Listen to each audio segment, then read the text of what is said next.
Welcome to the Big 12 Insiders, your Big 12 sports show.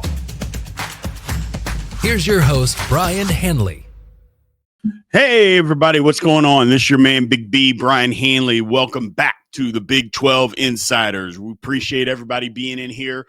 Today, we are going over the weekend basketball games. It's going to be a good weekend. Good weekend. Going to figure out some stuff. Going to separate some contenders from pretenders in a lot of basketball games. I'll let you know which. A lot of things up for grabs. And then we may have the best game of the weekend. I know they're telling you in another conference, they're pubbing that game up, yada, yada, yada. But I think that we are going to have the best game in college basketball on Saturday night in Tucson, Arizona. So we'll go over all the games and more. Before we get into it, again, like I mentioned, like I always mention, remember to like, follow, subscribe, continue to get in those comments section. I really do appreciate your all's feedback, man. And always hit the notification bell so you know exactly when Big 12 Insiders content comes out. So appreciate it.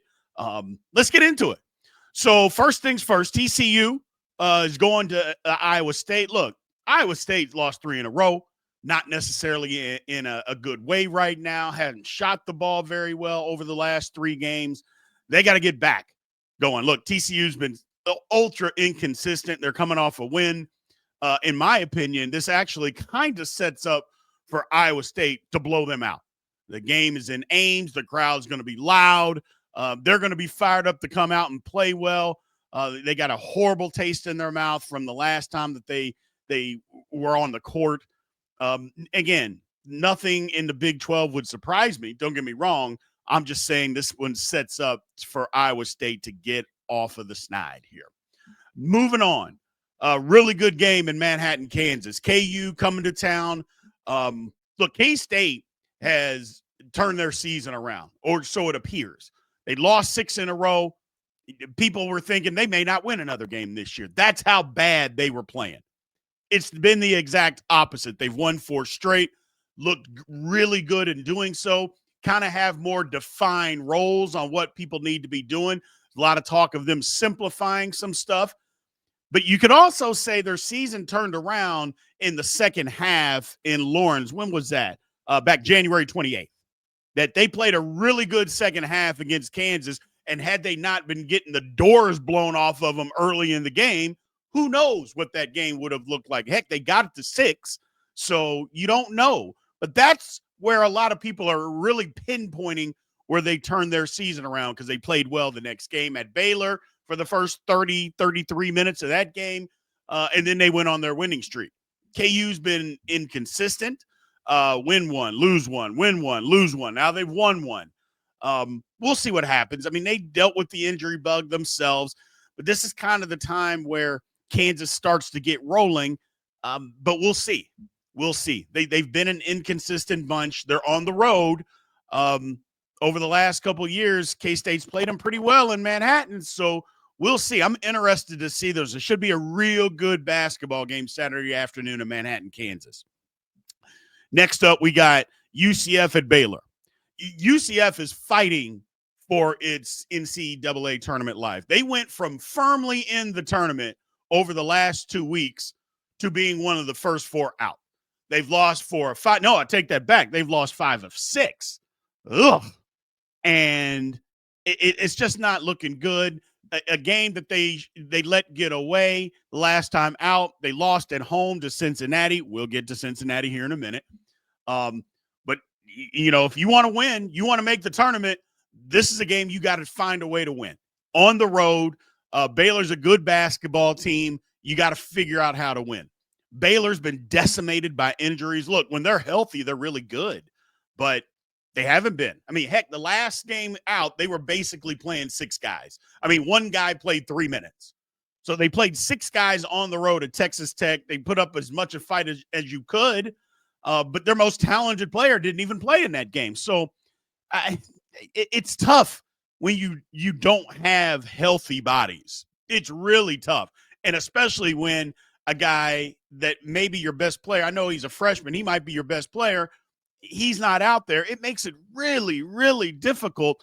So hopefully they can get a collection of guys back and start getting healthy and get some more consistency. And again, you call them inconsistent, but it's tough when you don't know who's playing from one game to the next because of injuries. So difficult, but should be a good game. Should be a good game because I believe UCF they're trying to right the ship and they want to make this tournament, man. So I think they'll be fighting there in Waco. Houston going to Colorado. Look, I don't want to drag this one out. If Houston comes and they play their game, they will win this game. You don't overlook anybody in this conference. I just want to say that, especially when you go on the road. But if Houston comes and they play the way that they're capable of playing, they will beat Colorado. Utah going to West Virginia. Utah, we've talked about them. I don't think they have a chance to make the tournament as an at-large unless they just roll off a ton of wins here at the end of the season, which anybody's capable of doing. Everybody can get hot. So you don't rule any of that out. But it's an uphill battle. West Virginia, on the other hand, is firmly in the tournament. But look, man, they've lost some games here. They've lost 4 or 5. You thought that maybe that win at Cincinnati would get them going back on the right track. It did not. They lost the last time out. Now, here's what I would say about West Virginia. Not having Tucker DeVries back, I think, can help them. Now, West Virginia fans, before you blow me up and say, Big B, what are you talking about? You're hoping a kid gets hurt. No. Not hoping anybody gets hurt. The difference is now they know he's not coming back. And sometimes that can help you. Now, I'm not saying they're necessarily going to be a better team without him. Clearly, they're not.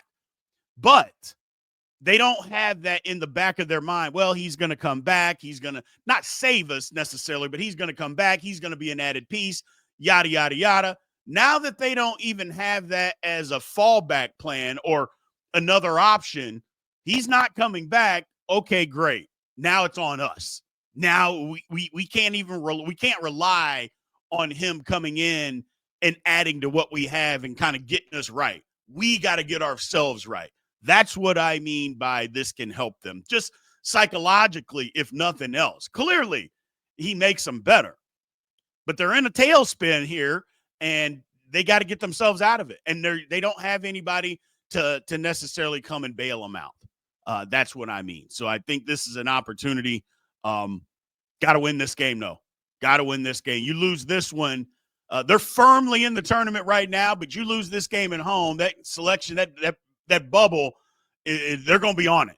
I can assure you of that. They're going to be on it. So moving on, BYU at Cincinnati. Now, this one is weird because BYU is one of the last teams in the tournament. They've got a good net rating. I don't know. Now, but you look at their schedule, they didn't do anything in the non-con. I get it. They don't necessarily have a bad loss, the Providence loss, but I don't know. They played well in the conference here of late. That was a tough loss at home to Arizona. They let the game get away from them, or you could say Arizona took it away from them. Either one you want to look at it. But Arizona is really good. You know, we're not talking about some slouch that came to your arena and beat you. Arizona is really good, playing very well. Maybe some of the best basketball outside of Texas Tech in the conference right now. Either way, I like this BYU team. But then there's Cincinnati. Those damn Bearcats. They're going to dangle that carrot in front of me, aren't they? They're just going to dangle that damn carrot in front of me until I jump for it. I'm not jumping. I am no. I told y'all last week I was done with Cincinnati, that I've written them off. I'm done with them. And then they turn around and they go to freaking UCF and get a very impressive win on the road. I'm not doing it. Nope.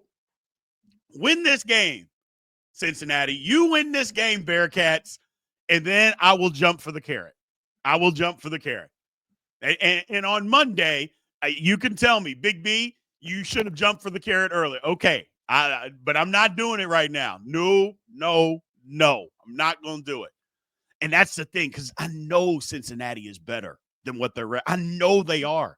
Look, and I know that people that watch basketball, you're like, man, this team is talented. What is going on? Now, they got to shoot the ball better. Don't get me wrong, but I'm not going to jump for that carrot, people. I'm not. Win the game, beat BYU, and then you can have me back as a believer, because I was a believer up until a couple of weeks back. I kept trying to get you guys going and come on, man, they're going to make it. They're going to do it. They're going to do it. And then I just jumped off the train, and now here you are. You're just dangling that carrot. I'm not doing it. I'm not doing it. So, but I do like this basketball game, though. I will tell you that. I think it's one of the better ones in the conference this week because both teams are talented. I think it's going to be a really good game. Let's see. Next up, the game of the week. It might be the best game, in my opinion, best game in the country. Again, there's another conference out there with top 10 teams. Are they really? But whatever. I don't want to get into that. Texas Tech going to Arizona. Arizona lost at Tech a few weeks back. And depending on what fan base you ask, they've been in the comments. Arizona says, well, we lost our composure and we let the game get away. You ask Tech fans, no, we took the game away from you. I would lean more in the Tech favor of taking the game away. The only reason I say that is if you lost your composure, there's a reason you lost your composure, and that's because of what the other team did to you. Does that make sense? You know, and that's the reason. And it could be anybody, but if you're losing your composure, I get it. I'm not saying that you shouldn't or you didn't, but there's a reason you lost your composure.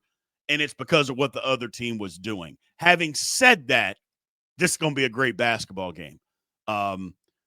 Look, Tech, I got number 1 in the power rankings. Arizona's right there. I like both. The McHale Center. For Big 12 fans, if you're new and you haven't watched a game, this is another venue that got added to already crazy venues that the Big 12 had. This is another one that got added to it this is why this basketball conference is insane. Watch this game and watch the atmosphere here. And I'm not saying it's better than anybody else's. That's not what I'm saying, so don't go down that road. All I'm saying, it adds to the crazy atmospheres that already existed in this conference. A very, very welcome addition, but I'm ready for the game. I'll be honest with you. Now, here's another tidbit about this one. Arizona's got to win. And I'm not saying they're not going to make the tournament or anything like that, but to win the Big 12, they got to win this game. Because if they lose, they're essentially 2 games behind Tech, even though there'll only be 1 in the standing, but they would have been swept in the season series. Now, I know tiebreakers in the Big 12 can get unbearable. Don't get me, because it's not a set schedule. Everybody doesn't play everybody twice, so I get that. I get it. But you got to win the game. You would be two games behind them being swept in the series. And then you look at Tech's schedule after this game over the next 4 games until they go to Houston, very winnable. You don't overlook anybody, but their next 4 games are very, very winnable. Then they get to host Houston after coming off of beating Houston at Houston. I'm just saying, if you want a chance to win this thing, you got to win this. You want a chance to win the Big 12 conference, you got to win this game. That's what I'm saying. I'm not saying it's make or break, because there's still a lot of schedule left, but it would behoove you to win this game at home and hold home court. That's all I'm saying. But the one thing that I know for a fact, I can't wait to watch it. Cannot wait to watch it. I'm going to be all ears. Going to get me right into the Super Bowl. Right into the Super Bowl the next day. So, and speaking of Super Bowl, on Sunday, Arizona State goes to Oklahoma State on Sunday. Why we are playing these Sunday games, and not just Super Bowl Sunday games in general, I have no idea. I'll be quite honest with you. I have no idea what the Big 12 is thinking by putting these games on Sunday. It serves zero purpose. Zero purpose. And I know somebody's going to try to find a way on why it makes sense. No, it doesn't. Just play the game on Saturday, man. Just play it on Saturday. Either here nor there. It is what it is. Look, Arizona State's more talented, but I don't want to say that Arizona State players have quit, because that would be a disservice to them. But the way that their coach whines, and I'm going to keep saying this whiny coach, you all are going to get sick of me talking about Bobby Hurley just being a whining coach that's complaining. instead of whining, just coach better, man. Just have your players have some discipline. The last 2 games, you've had guys get kicked out, one for headbutting and one for supposedly spitting on a guy. What? I mean, come on, man. Like I said, I hope that the kids haven't quit. I really do, because that would be a disservice, not just to them, but to the fans that want to support you. So go out and have a good effort. But I'm going to tell you, you're going to have to fight, because Oklahoma State, while not as talented, they have a ton of fight in them. They haven't quit. So going on the road and being able to beat them, look, it's not the same Stillwater crazy atmosphere it is when the program is rolling, but it'll still be a tough game. So, but again, why it's on a Sunday, come on, Big 12. No need, because it's almost like they're just putting these games on here because the Texas Tech Arizona game is not on Sunday. I wonder why. You're not going to see Kansas playing on a Sunday. I wonder why. Or a Sunday, the Sunday of the Super Bowl. I don't know. Whatever. I could be wrong. And there may be games down the rest of the season that get put on a Sunday. And if they do, that's fine. I don't like it. To me, college basketball is a Saturday night thing or a Saturday thing. It's just my opinion. So that's what we got this week in the conference, man. I'm looking forward to it. Really looking forward to it. Like I said, that Texas Tech Arizona game is going to be incredible. Kansas State hosting KU, going to be incredible. And again, a couple of games to look out for. BYU at Cincinnati. You're holding that damn carrot out in front of me, aren't you, Cincinnati? I know it. I know it. That'll be a real good one for you guys to pay attention to. UCF at Baylor was another one for you guys to pay attention to. And then just watch TCU at Iowa State. Let's see what Iowa State – like I said, if Iowa State's the team that I think they are, I think they blow TCU out. I really do. If they're the team that I believe that they are, they get things turned around. They've had a week. Monday they played. They basically had all week to prepare. And I think they blow TCU out. Games and Ames. They won't need Hilton Magic. It might be just a Hilton blowout. So we'll see, man. But look, you guys be safe this weekend watching the Super Bowl if that's what you're doing.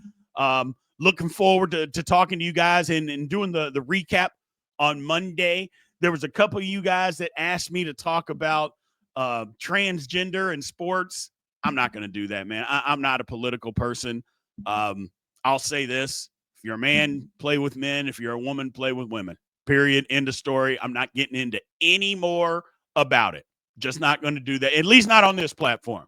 Not going to do it. But other than that, I love it. It's that time, isn't it? It's that time. Early February. College basketball is heating up. Bubble talk. I love all of it. Every last bit of it. So I appreciate you guys, man. You all have been so supportive of this channel. It was a little bit of a transition getting the basketball, getting the algorithm to get up, but it is what it is. I can't not talk about the best basketball conference in the country. I can't not talk about that just because the algorithm doesn't hit. That's not my problem. I'm going to talk about it. Hopefully the algorithm hits and you guys keep seeing it, man. So I appreciate you guys. Love you. And I will talk to you soon. You guys have a good one. Great weekend. And I'll see you on Monday. Thank you for watching the Big 12 Insiders, your Big 12 sports show. This has been a Spirit Street production.